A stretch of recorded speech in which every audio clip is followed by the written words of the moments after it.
So this is the start of succotash. It's really just 3 ingredients. Um, Make that 2 ingredients. Corn and lima beans. The lima beans are freshly shelled. I shelled them a couple of days ago, pulled them out of the pods myself. And the corn, as you can see, hasn't been husked yet. I also have a sharp knife and butter. And on the stove we have dishes in the sink. And on the stove we have a quart of water in a 2-quart pan. So I've husked the corn, and you may notice I now have 4 ears instead of the 3 that were out on the counter before. When I got the ears out of their husks, I noticed they're kind of small, so I wanted a little more corn to go with the amount of beans I have. I took out an extra ear. I have 6 on hand, and I'm cooking 4 of them for this recipe. I'm not sure if this is going to work. I have my phone sitting propped in a kitchen cabinet looking down at my cutting board. You'll notice I have a flexible cutting board on top of my cutting board because I'm going to need to lift all this corn that's going to scatter everywhere and put it in my pan, and this is the easiest way to do it. So you take your knife, you cut along the kernels, and they're going to bounce everywhere. And you don't want to go too deep. You can see there. Cut down each side. Now the big deal about this is you want to scrape all the, what my mother used to call the corn milk, out of the ears after you're done. You take your knife and you scrape it down the sides of the ear, pulling all that nice juiciness out of the cob. And you just keep turning and scraping. So you've got this milky stuff that comes out as well. And you continue doing this for all your ears. You don't want to cut as deeply as you possibly can on these kernels because you want to leave some of that in there to scrape out. I usually try and cut about halfway down the kernels as I scrape along. It's sort of trial and error. Sometimes I manage it better than others.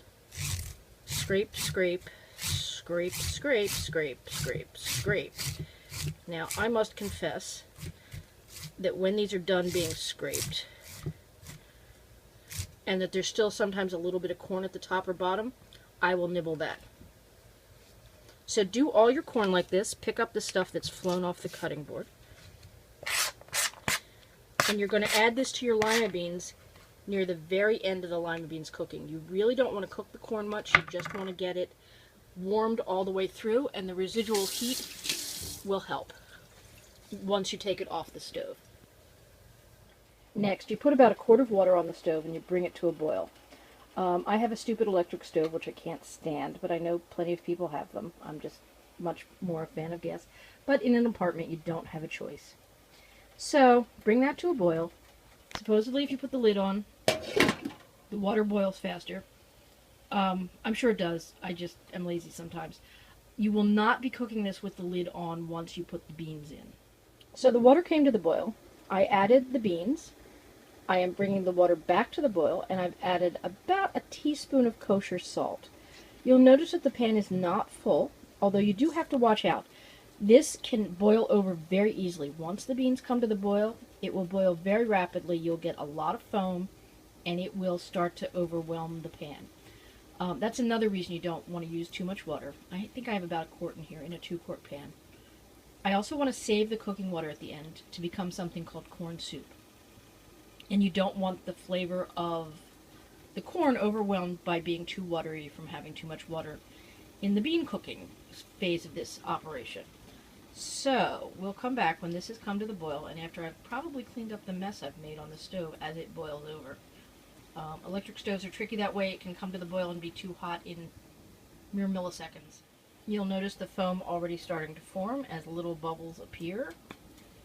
And I've turned the heat down actually a little bit. I may have to yank this off the stove in a second, so I'm going to move the lid back here out of the way so that I can move it off the hot burner in a couple of seconds if I need to. Getting foamier still. You can see the water, the level of the water rising.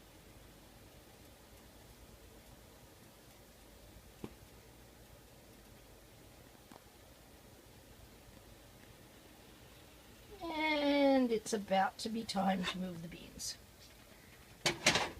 because I'm about to have a huge mess on the stove if I don't. So I'm going to let that calm down a little bit. And yes, my roomie left the dirty pans from breakfast on the stove for me. Yay! Along with the spatula sitting off to the right of the pan. Okay, so that has calmed down a little bit.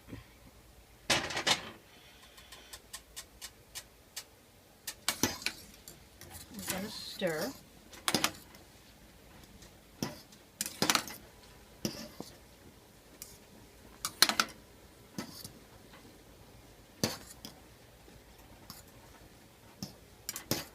And you'll notice how lovely and bright green the beans get.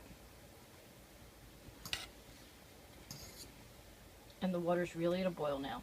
You want to keep an eye on it because you don't want this to boil over. There's nothing worse than cleaning all this mess up out of the stove. Trust me, I had to clean it up last week.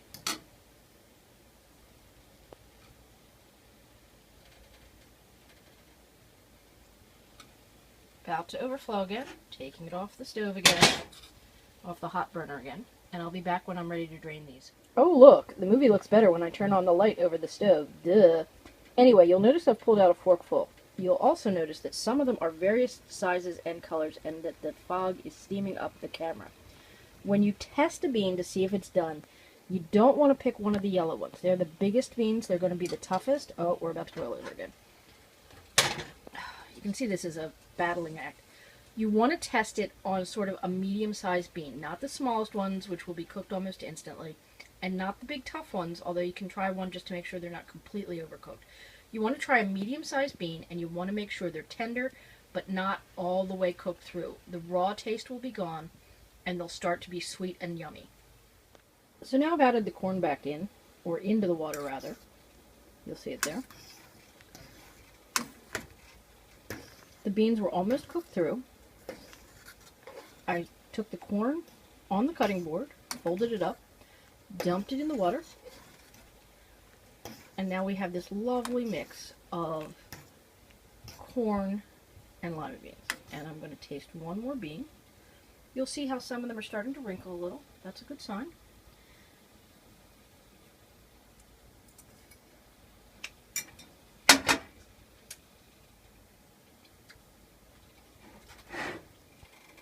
About another half a minute, I think they'll be done. You'll see it starting to come back to the boil. Now you'll also see over here the most important part of this process. A large bowl and a strainer. You're not just going to strain this into the sink, you're going to save this cooking water.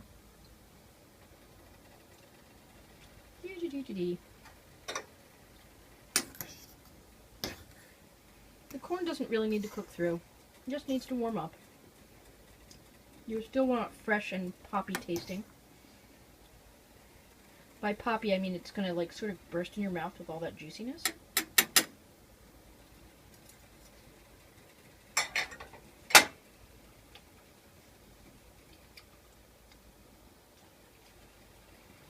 And don't forget, it is going to cook a little bit more as it sits in the residual heat once you take this off the stove. So now we carefully lift this heavy pan, come over here to the strainer,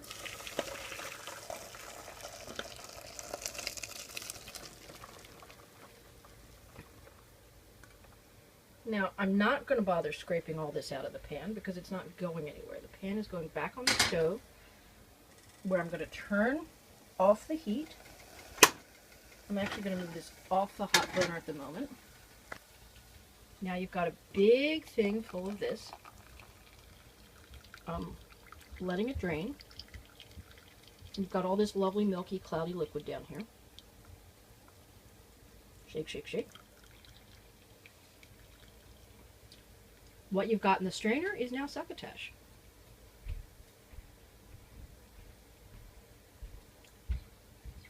Let that drain. Come back to the pan.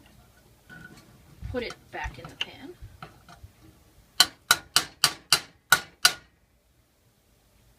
Strainer can go in the sink. And then I'm going to put a dollop of butter in this. This is about a tablespoon and a half of butter. Going into the pan. Pan coming back to the hot burner. Because this is an electric stove and it holds all this heat, I'm probably not going to turn it back on right now. Stir this in. Let it melt. Let it get all over everything.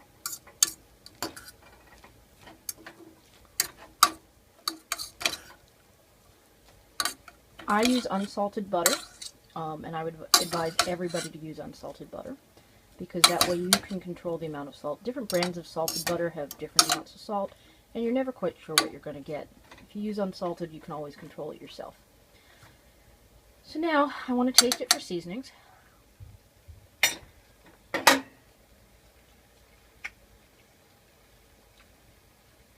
It actually tastes perfectly salty to me, but I'm going to put a little grind of fresh pepper in it. Ooh, that's my pepper mill. This is my IKEA pepper mill, best pepper mill I've ever had. I don't know why this cheap one was so good, but it is. I've had it for years. And they don't make it anymore, of course. A couple quick twists of pepper. You don't want much, just a little bit. And I'll be back. So this might be my favorite part of the... Well, no. But I like it just as much as I like succotash. This is corn soup. This is the cooking liquid. You'll notice it's a milky yellow. I'm stirring it up to get all the stuff that sinks to the bottom mixed in. I have my mug here. This was one of the treats of my childhood. Before we had dinner, we would get an appetizer of corn soup. Yes, it's corn and lima bean cooking liquid. That's all it is. Yes, I know that sounds just like, what the bleep? Anyway, you take that, you take the tiniest sliver of butter. Can you even see that sliver of butter I've got on here? There's a kernel of corn stuck to the back of my knife. No harm done in that. You put that in your soup, let it float on top, and voila, you're done. Sometimes this does need a smidge more salt in it, depending on how salty your water was to boil your corn and your beans. But mostly that's just it. Now, my grandmother put a dollop of cream in this for Granddad. But, you know, the kids didn't get that. We just got the plain corn soup. I've never actually had it with the cream, but it sounds delicious, and you could do that. You could also put a spoonful of the succotash back in it to make succotash soup, to have it have a little something to nibble on in the soup. This would also be, I think, a terrific base for other soups. I've often thought, there used to be a recipe I made, it was a Chinese corn and crab soup that had a clear broth base, and I've often thought that this corn soup would be a terrific base for that, adding an extra measure of corniness to it.